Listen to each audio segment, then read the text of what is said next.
Hi అండి, అందరికీ నమస్కారం. Welcome to Latha latest news. ఈరోజు మన వీడియో తెలుసుకోబోయేది ఏంటంటే, ఏపీ పింఛన్కి 50 ఏళ్ళు పైబడిన వారికి అయితే నెలకు 4,000 రూపాయల చొప్పున అందిస్తున్నారండి. దానికి సంబంధించిన అర్హతలు వివరాలు మనం ఈ వీడియో తెలుసుకుందాం. వీడియోని మొదటిసారి చూస్తున్న వాళ్ళైతే ఒక చిన్న లైక్ చేసి సబ్స్క్రైబ్ చేసుకోండి. ఇక వివరాల్లోకి వెళ్ళినట్లయితే, ఏపీ పింఛన్స్కి 2025లో అంటే ఈ సంవత్సరంలో కొత్త రూల్స్ అనేవి వచ్చాయండి. వీడియోని అస్సలు స్కిప్ చేయొద్దు. స్కిప్ చేసినట్లయితే మీకు ఎవరికి ఇస్తున్నారో ఎవరికి ఇవ్వలేదు అనేది అర్థం అవ్వదు. ఇక వివరంలోకి వెళ్ళినట్లయితే, ఆంధ్రప్రదేశ్ ప్రభుత్వం పింఛన్ల విషయంలో కొత్త వివరాలను వెల్లడించిందండి. అసెంబ్లీలో చర్యల సమయంలో మంత్రి కొండపల్లి శ్రీనివాస్ పింఛను రద్దు చేయడం గురించి వచ్చిన వదంతులను ఖండించారండి. ఎవరికి పింఛను నిలిపివేయడం లేదని, బదులుగా 50 ఏళ్ళు దాటిన వారికి కూడా ఇస్తున్నామని స్పష్టం చేశారు. వార్త ఏమో అర్హతులైన వారికి భరోసాగా నిలిచే వార్తగా చెప్తున్నారు. రాష్ట్ర వ్యాప్తంగా 50 నుంచి 59 ఏళ్ల మధ్య ఉన్న సుమారు 11 లక్షల మంది లబ్ధిదారులకు ప్రతి నెల 1వ తేదీన పింఛన్ పొందుతున్నామని, గతంలో 3,000గా ఉన్న మొత్తాన్ని ఒకేసారి 4,000కు పెంచామని స్పష్టం చేశారండి. దివ్యాంగులు మరియు ఆరోగ్య సమస్యలతో బాధపడే వారికి నోటీసులు వచ్చిన 2 నెలల్లోనే మళ్లీ ధృవీకరణ చేసే సమయం కొనసాగిస్తామని వైద్య శాఖలు సూచించారండి. ఎన్టీఆర్ భరోసా పథకం కింద పెన్షన్లు అర్హతలుగా నిరంతరంగా అందుతాయని మంత్రి హామీ ఇచ్చారండి.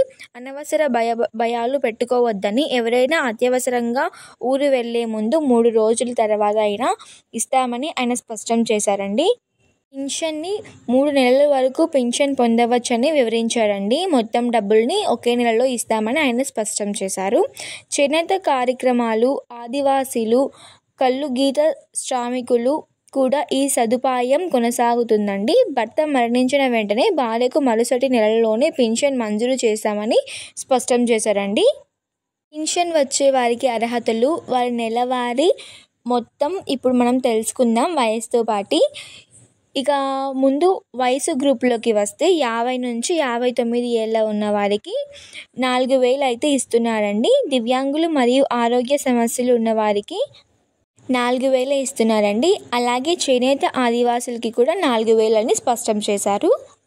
ఇకపోతే ఇదే సమయంలో శాసన మండలిలో రైతుల సమస్యపై చర్చ జరుగుతుందండి. యూరియా కొరత గురించి వైఎస్ఆర్సీపీ సభ్యులు వాయిదా తిరస్కరించడం పెట్టగా చైర్మన్ తిరస్కరించారండి. మరుసటి రోజు స్వల్పకాలిక చర్చ చేస్తామని చైర్మన్ స్పష్టం చేశారు. ఇకపోతే ప్రభుత్వం రైతులకు ఏమి చేస్తుందో సభల్లో వివరిస్తామని మంత్రి అచ్చెన్నాయుడు పేర్కొన్నారండి. గతం మరియు ప్రస్తుత ప్రభుత్వాల చర్యలను ప్రజలు తెలుసుకోవాలని ఆయన అంటున్నారు.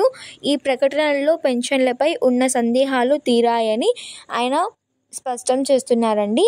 కానీ అసలైన వివరాలు మరొక క్యాబినెట్ మీటింగ్లో సీఎం చంద్రబాబు గారు స్పష్టం చేస్తామని ఆయన చెప్తున్నారు. ఇకపోతే అర్హులైన ప్రతి ఒక్కరికి సహాయం కొనసాగుతుందని ప్రభుత్వం భరోసా ఇచ్చిందండి. రైతుల సమస్యలపై కూడా త్వరలోనే మరిన్ని చర్యలు తీసుకుంటామని చెప్తున్నారు. మరిన్ని ముఖ్యమైన వివరాల కోసం ఈ ఛానల్ని సబ్స్క్రైబ్ చేసుకోండి. Thank you for watching my video.